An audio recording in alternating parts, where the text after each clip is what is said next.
a new Lord of the Rings film from New Line Cinema and Warner Brothers. You know what that means. Muster the Rohirrim. This is Vader Reviews. We are honored that you would join us. Saddle up because we finally have a trailer for War of the Rohirrim, which gallops into theaters December 13th of this year. When offered a new Lord of the Rings film, you might think, it is a gift. And while the old adage is to never look a gift horse in the mouth, the question is, did the trailer get me excited? Yay or nay? Will it be a candy apple or a road apple? Well, enough horsing around. The truth is, there is great conflict within me after seeing this trailer, because while I don't think the creative team should be horsewhipped like some on the interwebs, there are things in this trailer and interviews with the writers and producers that I find most disturbing. And since I'm the chosen one and all, I will attempt to address the light side and dark side of things to bring balance to the discussion. First of all, as an anime and Tolkien fan, I'm honestly excited to see Lord of the Rings in animation. Oh my! Oh, hooray! No, not that one. War of the Rohirrim.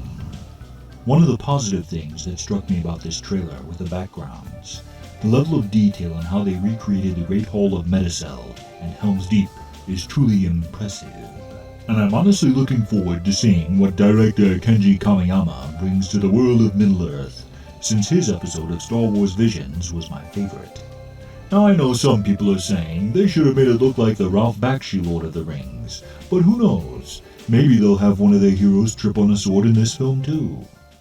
No! We can only hope to be so fortunate. But seriously, I know anime isn't everyone's cup of tea.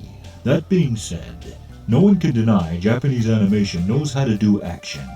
And from the trailer it looks like jolly old Saint Nick here is basically One Punch Man. They don't call him Helm Hammerhand for nothing, kids. And with Brian Cox voicing him, I'm sure he's going to be a great character.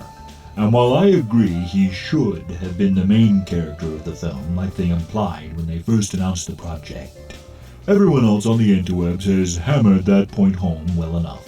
So there's no use beating a dead horse, as they say. Now let's address the Oliphant in the room, shall we?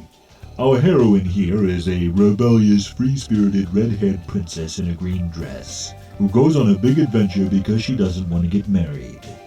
So, basically Merida from Brave.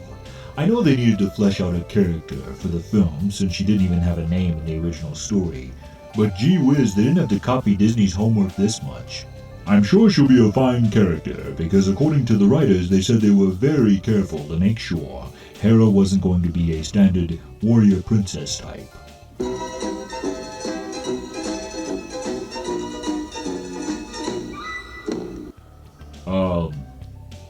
Want to run that by me again there, Chief? Now, I saw the Japanese version of the trailer, and I gotta say, I like the tone it set much better than the English trailer. Not only did we get a wizard look at Saruman, but I also felt the voice acting was much better, particularly the main villain Wulf. Listen to these same lines comparing the English and Japanese. The boy I knew would never wish for war. The boy you knew is gone. 昔のあなたは戦いなど望まなかった。お前の知っている俺はもういない。王座は俺がもらう。Be honest now. Who sounded more like an intimidating warrior to you? Hopefully the rest of Luke Pasqualino's lines will have a bit more strength in the final film. Or I might just have to watch the Japanese version. According to producer Philippa Boyens, his character is, quote, relevant to a lot of the crises we are facing today. This concerns me, because when writers try to be relevant, whatever issues they are attempting to address tend to overshadow their storytelling. The goal should be to create something timeless, because a timeless story is always relevant, while stories that chase relevance age very poorly indeed. Now, I'm not trying to be all doom and gloom about this. War of the Rohirrim is one of my most anticipated films of the year. So believe me when I say, I really want this to be good.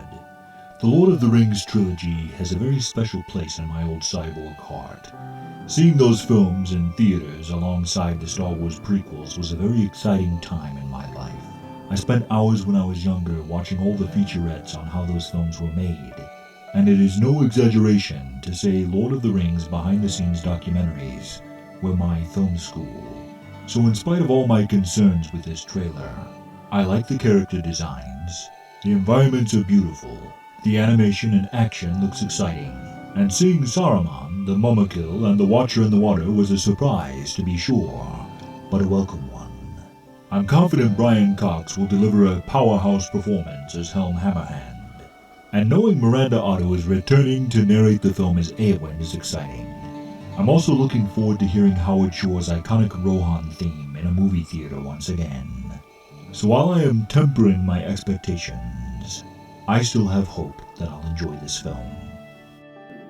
Just a fool's hope.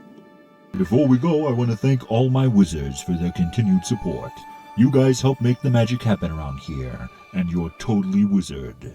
If you'd like to be part of what we're doing here, you can help keep the channel alive by becoming a monthly member on our Ko-fi page. A link is in the pinned comment. We have a lot of exciting things on the horizon, so join us by becoming a member, and let's create something together.